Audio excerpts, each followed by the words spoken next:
अच्छा, atomic model में बच्चे बहुत ज्यादा कंफ्यूज रहते हैं कि एटॉमिक मॉडल है क्या, एटॉमिक मॉडल किसने बताया, सबसे पहले किसने प्रेजेंट किया। तो आइए हम जानते हैं कि एटॉमिक मॉडल पे किसने काम किया। सबसे पहले एटॉमिक मॉडल पे काम किया था जॉन डल्टन ने, जिन्होंने हमें ये कॉन्सेप्ट दिया था कि एटॉमिक मॉडल होता क्या है। उनका कॉन्सेप्ट था कि एटॉमिक मॉडल जो कि बना है इससे एटम से, और उन्होंने ये बताया था कि एटम जो है वो आपके इनविजिबल पार्टिकल्स को कहते हैं। ठीक है, इसके बाद जो सेकंड कॉन्सेप्ट दिया था एटॉमिक मॉडल का वो दिया था रदरफोर्ड एटॉमिक मॉडल। रदरफोर्ड ने केमिस्ट्री में काफी चीजों पे काम करा है, इसी तरह इन्होंने एटॉमिक मॉडल पे भी काम किया था। एटॉमिक मॉडल में इन्होंने क्या काम करा था कि इन्होंने एक थ्योरी प्रेजेंट की थी। क्या प्रेजेंट करी थी? उनकी थ्योरी ये थी कि भाई एटॉमिक मॉडल एटम का जो स्ट्रक्चर होता है वो किस तरह से होता है, एटम के अंदर जो इलेक्ट्रॉन, प्रोटॉन, न्यूट्रॉन वो कहां पर एग्जिस्ट करते हैं। तो उन्होंने एक पूरा एक एक्सपेरिमेंट करके इन्होंने परफॉर्म करा था। एक्सपेरिमेंट क्या था कि इन्होंने गोल्ड की फॉइल ली थी, ठीक है, जो कि एक सर्कुलर शेप में थी, और उस गोल्ड की फॉइल को उन्होंने कवर किया था एक रेडियो एक्टिव एलिमेंट से जिसका नाम था जिंक सल्फेट, जो कि क्या करता है कि जो आपकी रेडिएशन निकल रही होती है उसको रोकने में काम करता है, जो कि हमारा जिंक सल्फाइड की स्क्रीन बनी हुई थी। इन्होंने गोल्ड फॉइल के बिल्कुल सामने अल्फा पार्टिकल्स, जिसको हम हीलियम पार्टिकल्स भी कहते हैं। हीलियम पार्टिकल्स क्या होते हैं कि ऐसे पार्टिकल्स जो अपने अंदर से पॉजिटिव चार्जेस निकालते हैं, जिसको हम अल्फा पार्टिकल्स भी कहते हैं। अल्फा पार्टिकल्स क्या थे कि इन्होंने अल्फा पार्टिकल्स को गोल्ड फॉइल, यानी कि जो फॉइल आपकी गोल्ड की जो फॉइल थी उसके सामने इन्होंने अल्फा पार्टिकल्स को रखा। अल्फा पार्टिकल्स को जब इन्होंने रखा तो उस रेडिएशन, जब हीलियम पार्टिकल्स में से जब रेडिएशन निकलना स्टार्ट हुई तो वो एक स्ट्रेट लाइन में गोल्ड की फॉइल पे जाके लगी। उन्होंने वहां पे ये ऑब्जर्व किया कि कुछ रेडिएशन जब गोल्ड की फॉइल में गई तो वहां पे लगकर वो डिफ्लेक्ट हो गई, जो कि आपके पास इस तरह से उन्होंने एक एंगल के शेप में बनाया है। और ज्यादातर रेडिएशन जो है ना वो स्ट्रेट चले गए, मतलब मेजॉरिटी ऑफ दी रेडिएशन जो थी, जो अल्फा पार्टिकल्स थे, वो इस गोल्ड फॉइल से स्ट्रेट पास आउट हो गई। और कुछ इन्होंने ये ऑब्जर्व किया कि कुछ रेडिएशन जब वो गोल्ड फॉइल के सेंटर पे लगी तो सेंटर पे लगकर वो 180 डिग्री के साथ बाउंस बैक होना स्टार्ट हुई। तो इन्होंने ये ऑब्जर्वेशंस करी कि क्योंकि आप लोगों को पता है कि सेम चार्जेस एक दूसरे को रिपेल करते हैं, तो इन्होंने यह ऑब्जर्व किया कि जब मैंने पॉजिटिव पार्टिकल्स एक गोल्ड फॉइल पे भेजा तो उसके मिड में जब वो बाउंस बैक हुई, इसका मतलब इन्होंने ये समझा कि सेंटर के अंदर कोई पॉजिटिव पार्टिकल मौजूद है, जिसकी वजह से उसने इसको क्या करा, बाउंस बैक करा। फिर उसके बाद इन्होंने ये ऑब्जर्व किया कि ज्यादातर जो पार्टिकल्स है, ज्यादातर जो रेडिएशन से अल्फा की वो जो डिफ्लेक्ट हुई है वो इस वजह से हुई है क्योंकि वहां पे कोई नेगेटिव चार्ज मौजूद था, जिसकी वजह से उसने उस चीज को अपनी तरफ खींचा और एक डिफ्लेक्शन प्रोवाइड कर दी।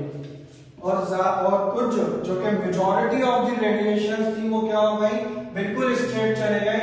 तो उन्होंने ये कहा कि क्योंकि आपके पास ये, अगर आप एटॉमिक स्ट्रक्चर के बारे में थोड़ा बहुत भी जानते हैं तो आपने देखा होगा कि जो हमारा स्ट्रक्चर बना हुआ होता है उसके अंदर मेजॉरिटी ऑफ दी स्पेस जो है ना वो एम्प्टी होती है।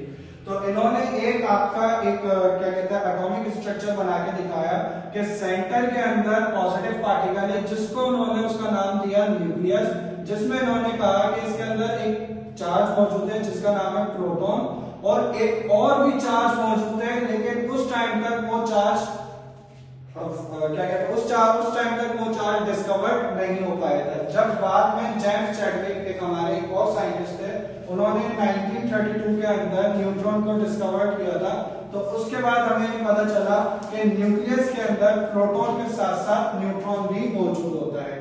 और उन्होंने जब ये कहा कि जो नेगेटिव पार्टिकल जिसको वो डिफ्लेक्ट कर रहा था, तो उन्होंने उस नेगेटिव पार्टिकल्स का बताया कि यहाँ पर कुछ इलेक्ट्रॉन्स मौजूद थे, जिसकी वजह से उन्होंने पॉजिटिव पार्टिकल्स को उसको खींचा।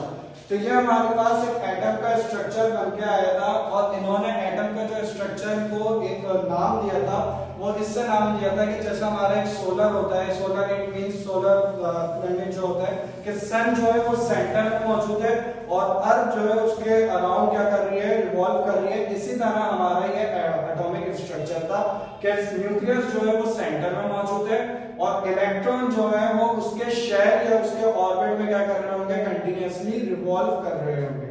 ये हमारा पूरा रदरफोर्ड एटॉमिक मॉडल था। और आज भी केमिस्ट्री या साइंस के अंदर जो एटम का स्ट्रक्चर पढ़ाया जाता है बच्चों को, वो सारा यही रदरफोर्ड ने प्रोवाइड किया था। इसके बाद क्योंकि सेकंड में रदरफोर्ड थे, क्योंकि केमिस्ट्री के अंदर आप लोगों को पता है एक्सेप्शनल केसेस पे ज्यादा बात की जाती है, तो कुछ टाइम बाद इनके एक स्टूडेंट जिनका नाम था नील बोहर, नील बोहर ने क्या करा कि इनका इस कॉन्सेप्ट, क्योंकि इनकी भी कुछ गलतियां निकली थी, उन्होंने उनकी इस गलतियों के बिहाफ पे इनके इस थ्योरी को क्या करा, रिजेक्ट कर दिया और अपनी एक नई थ्योरी प्रोवाइड की जिसको कहते हैं नील बोहर एटॉमिक मॉडल।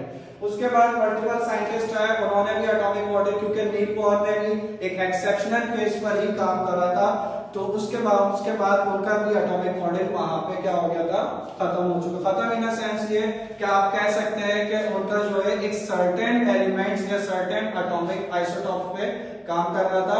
उसके बाद जो मल्टीपल साइंटिस्ट ने भी उनके उस एटॉमिक मॉडल में मॉडिफिकेशन करके एक नई थ्योरी प्रेजेंट करी जिसको हम मॉडर्न एटॉमिक मॉडल कहते हैं। तो ये हमारा एटम का एक स्ट्रक्चर है कि भाई एटम किस तरह से होता है, एटम के अंदर जो छोटे सब एटॉमिक पार्टिकल्स हैं जिसको हम इलेक्ट्रॉन, प्रोटॉन, न्यूट्रॉन कहते हैं, वो कहाँ एग्जिस्ट करते हैं। तो रदरफोर्ड ने हमें ये पूरा एक स्ट्रक्चर बना के दिखाया कि सेंटर के अंदर जिसको हम न्यूक्लियस कहते हैं वहां पे प्रोटॉन है, न्यूट्रॉन है, और जो उसके सराउंड में या उसके अराउंड में जो चीज रिवॉल्व कर रही है वो इलेक्ट्रॉन है जो कि एक किसी शेल के अंदर होती है। सो ये आप लोगों का एक एटॉमिक मॉडल है रदरफोर्ड। Thank you.